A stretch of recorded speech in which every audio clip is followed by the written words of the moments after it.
Hi. It's a video for the intro of Queen Jane, Death of Queen Jane. The intro contains most of the technique that's used in the song. So I'll go just over the intro and then just a few other bits. So the intro is twice round these chords, yeah, G, type of D, type of C. The first time round the chords, the plucking is like this. It's a bass drum style.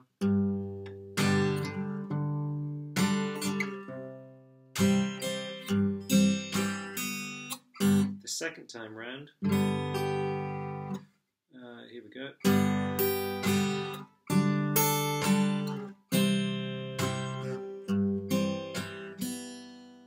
Okay, so the first time round, it was pretty much straightforward bass drum.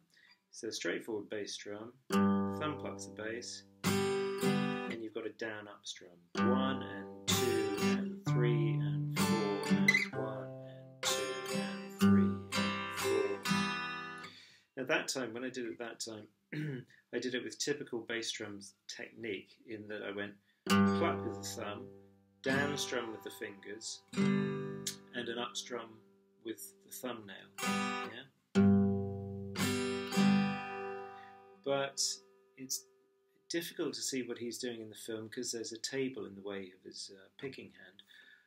But it looks like, because there doesn't seem to be much movement in this hand, it looks like he's doing his up strum instead of thumb, down with the fingers, up with the thumb. It looks like he's doing this. Thumb, downstroke with the fingernails, upstroke with the fingers. Yeah. So fingers extended for down strum, and then fingers retracted for up strum. And you can see maybe when I do my up strum, I'm doing it mainly with my first finger because I find that easier to do than with all fingers strumming up. Yeah, I find if I try to do it with all 3 fingers, they get caught in the strings. It may not be like that for you, so you can do your up strum with 3 fingers, 2 fingers, 1 finger. There isn't a wrong way, it's just I find that easier. So with this up strum with the fingers rather than with the thumbnail, it's a softer sound and I think you can get a more delicate feel.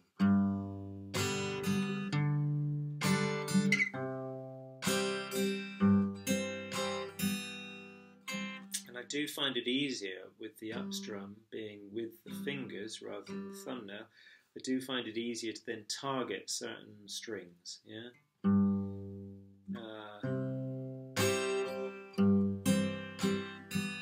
Because there I really I really want to target that B string to get that melody of boom, boom, boom, da, da, da. Yeah.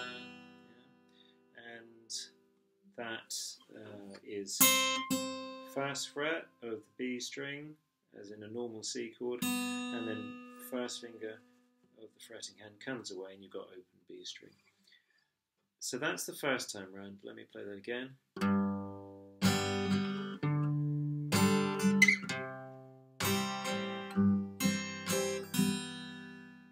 Now the second time round, you've got this.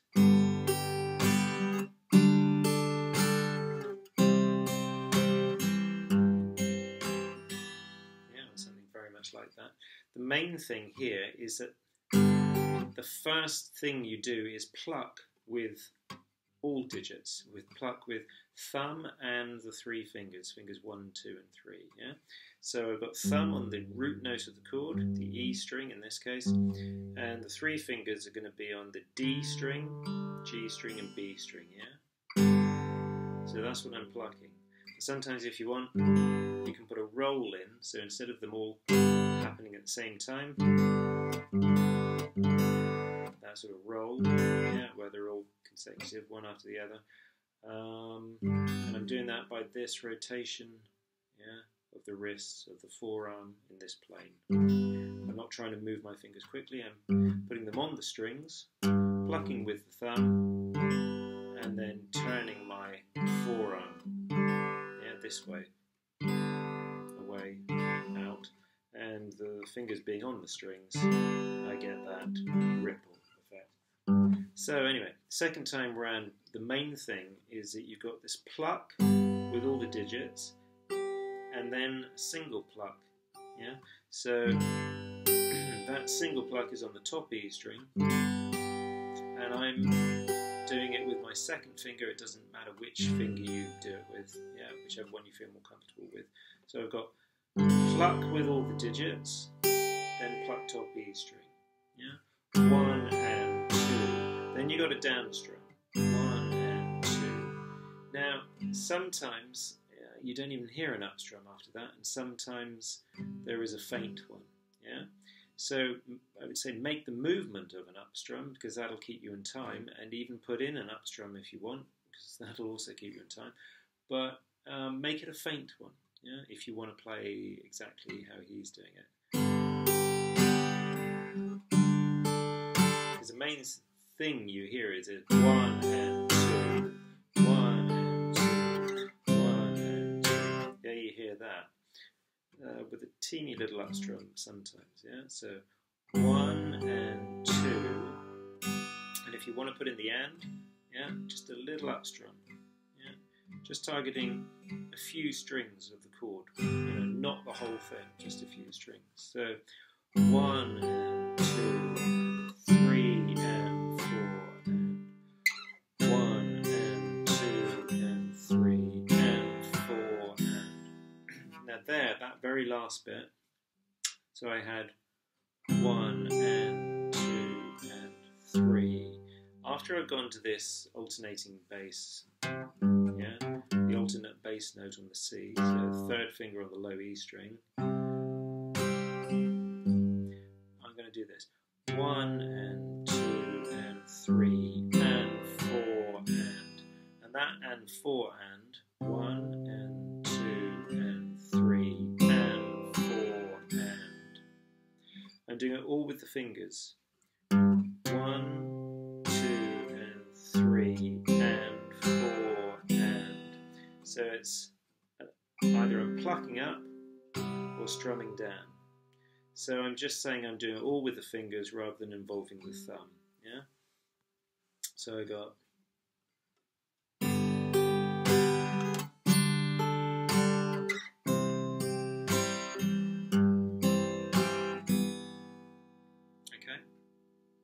And I'm doing it all with the fingers because I think that's what he's doing. That's as far as I can see he's doing that. And like I said, I have found that it makes it easier for me to pick out certain notes, certain strings, if I'm doing my up strum with my fingers rather than thumbnail. Okay, now finally, two other things. When he starts playing the chords G and E minor, instead of your typical G and E minor shapes, he's doing this.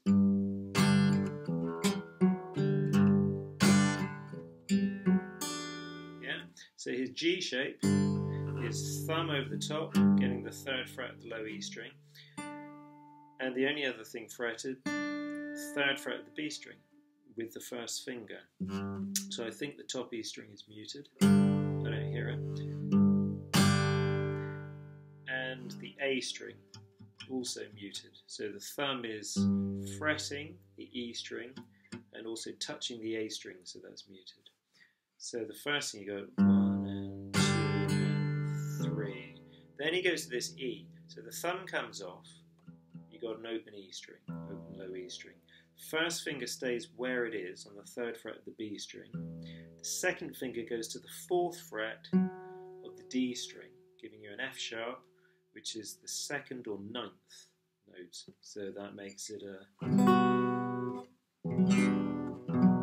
E minor 9. Okay, but the shape is first finger stays on the 3rd fret of the B string, second finger is on the 4th fret of the D string. Yeah, and you hear this. More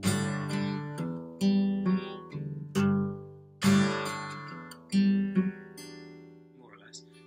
So what's happening there is he's doing the bass strum on the G chord. Then when he gets to this E minor 9, you hear individual strings picked. So what I've got there for the first time is thumb does open E, second finger does open G string, and I'm using thumb to pluck the D string, and then I've got a pull off on the D string. So from the 4th fret to open D. Now you could do, in terms of this hand, you could do thumb, first finger, second finger. Nothing wrong with that, but I find it easier to keep rhythm. I find that, yeah, the rhythm, the boom, boom, the 4/4 rhythm is kept more easily if I do thumb, finger, thumb. Yeah. So I'm doing an alternating thumb. It's in Travis picking. So first time round I hear this, open G, D string 4th fret, pull off to open D. And the second time, and that was open E, G string with second finger, D string with thumb, B string, 3rd fret, with second finger. So I'm just, on that chord, I'm just doing thumb, second, with this hand, yeah? Thumb, second, but on different strings. One more thing I wanted to mention was just where you hear the A minor 7, that movement of the A minor 7 and the G over B, which is 2nd fret A string, 3rd fret B string, yeah? And I play that, I'm playing the A string with my thumb and the B string with my second finger, and I'm plucking. But I put in, can't remember if he does, I put in an open G string. So you go 1 and 2 and 3 and 4 and, yeah? You could just go 1 and 2 and 3, 4, fine, yeah? I just naturally put in 1 and by habit, put in 1 and 2 and 3 and 4, and again, I find it easy to keep rhythm that way. So that is A minor 7, plucking the A and the B string at the same time, and then my first finger playing the open G string, and then go to the G over B chord, and this hand, picking hand, does the same thing. Plucks the A and the B string, and first finger then plucks the open G. Yeah? So, and then it takes you up to a C chord. Okay, so that's pretty much all the techniques that happen in the song. So I hope that helps.